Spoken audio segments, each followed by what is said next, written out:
आप देख रहे हैं ENI live next generation media.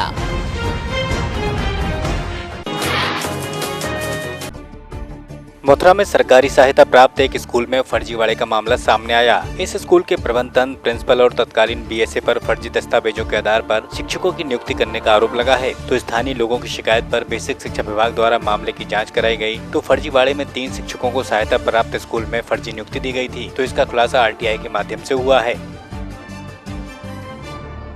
हमारे यहाँ शिकायत आई थी 2 लोगों की, तो उनकी मार्कशीट डॉक्यूमेंट्स हैं वो जांच के लिए यूनिवर्सिटी भेजे गए। कब आई सर शिकायत?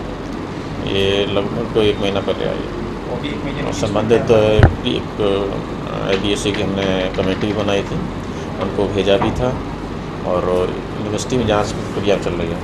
तो सर जांच में वो शिकायतें सही पाई जाती तो कार्रवाई होगी। सर्व शिक्षा अभियान के चलते जिलाधिकारी ने स्कूलों में पाठ्य पुस्तकों का वितरण किया। तो वहीं जिलाधिकारी ने अमान्य स्कूलों को बंद करने के सख्त निर्देश दिए। इसी के साथ अगर बंद करने में कोताही बरती गई तो वहीं मामला दर्ज कराने की बात को भी कहा। तो वहीं 15 जुलाई तक ड्रेस का वितरण करने के लिए भी अधिकारियों को निर्देशित किया।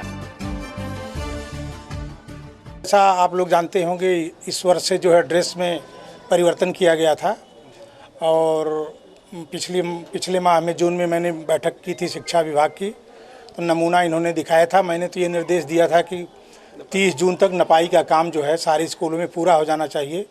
कल फिर मैंने मीटिंग किया था, लेकिन अभी पूरा माप का काम हुआ। लगभग 80% बच्चों की नपाई हो चुकी है और कुछ बच्चे चूँकि गर्मी की छुट्टियों में बाहर चले जाते हैं। अब मैंने इनको निर्देश दिया है BSA को कि 1 सप्ताह के अंदर उनकी नाप करा के जो है सिलाई की कार्रवाई तुरंत प्रारंभ करा दें। बेहतर से सपा नेता आजम खान ने सेना के जवानों पर दिए बयान के बाद आज अपनी सफाई पेश की। तो उन्होंने कहा, एक शब्द भी मेरा नहीं है। अगर किसी किस्म की अवमानना हुई है, किसी फौजी की CRPF आर्मी की तौहीन हुई है, तो उन अखबारों की जिम्मेदारी है जिन्होंने इस खबर को प्रमुखता से प्रकाशित किया था। तो सपा कार्यालय में उन्होंने पत्रकारों को सफाई दी। मैंने जो कुछ कहा है वो मैंने अपनी तरफ से नहीं कहा। एक शब्द भी मेरा अपना नहीं है।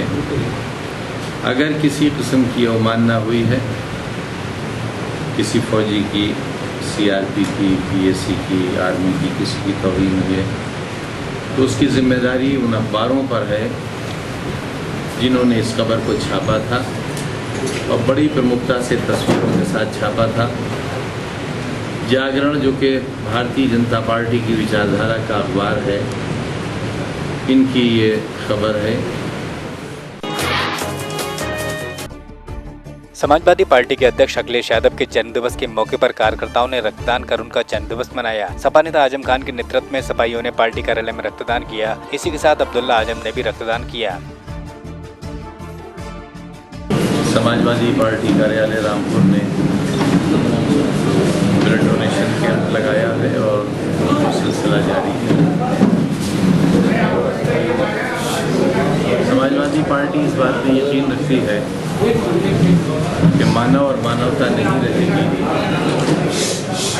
तो कुछ भी नहीं रहेगा। मानव और मानवता को बचाने के लिए समाजवादी पार्टी ने पिछले 5 साल में बहुत काम किए। झांसी में सपा के दिग्गज नेताओं ने मुख्यमंत्री अखिलेश यादव के 44वें जन्म दिवस पर गांधी स्मारक पर प्रदर्शन किया। तो इसी के साथ भाजपा सरकार पर सपाइयों के अत्याचार किए जाने की बात को भी कहा गया।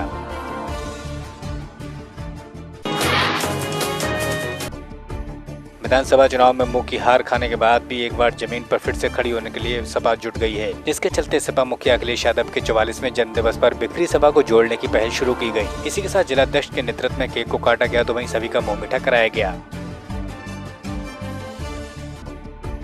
हमीरपुर में शराब के नेतृत्व में बारातियों का उत्पात मचाना दूल्हे को महंगा साबित हुआ। इस हुड़दंग से नाराज होकर लड़की ने शादी से इनकार कर दिया। तो मौके पर पहुंची पुलिस ने दोनों पक्षों में सुलह कराने की कोशिश की, लेकिन लड़की की शादी न करने की जिद पर बारात दुल्हन के बिना ही लौट गई। मामा और पापा थे, जो भी लड़ाई होती रही थोड़ी देर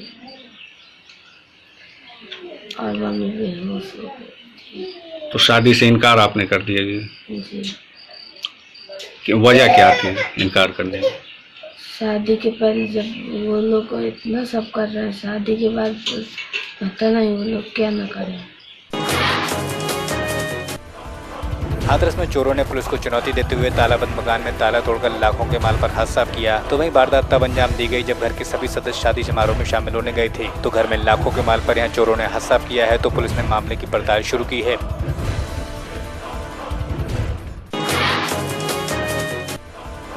देवरिया पुलिस ने गैंगरेप के आरोपियों को 72 घंटे के भीतर ही सलाखों के पीछे पहुंचा दिया। तो 3 दिन पहले बलोनिया में शौच को गई युवती के साथ बलात्कार की घटना को अंजाम दिया गया था। तो पुलिस ने पड़ताल की तो पता चला कि उसके प्रेमी और उसके दोस्त ने इस वारदात को अंजाम दिया है। अब पुलिस ने एक को हिरासत में लिया है। तो अभी एक आरोपी फरार है।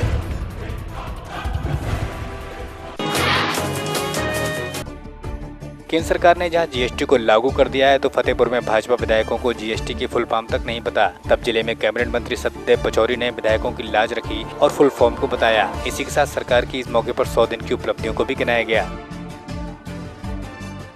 जीएसटी का फुल फॉर्म क्या है? Goods and service tax. Sir यहाँ पे विधायक जी मौजूद है, विधायक जी तक बता नहीं पाएंगे कि जीएसटी का फुल फॉर्म क्या है? नहीं, क्योंकि ऐसा जब बीजेपी नेताओं को ही नहीं मालूम है, विधायक को नहीं मालूम, तो कैसे काम चलेगा?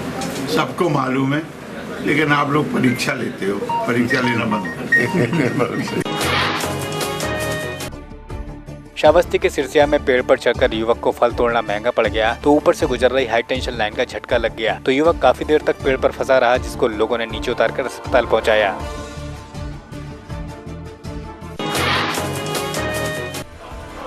बाजार में बंद हो चुके 1000 और 500 के नोटों का मिलना अभी भी जारी है, जिसके चलते घोड़बंदर मार्ग पर पुलिस ने छापेमारी कर 6 लोगों को हिरासत में लिया। तो इनके पास से 1 करोड़ की नकदी को भी मगाड़ी थाना पुलिस ने बरामद किया। तो देर रात यहाँ कार को रोककर इसको बरामद किया गया था।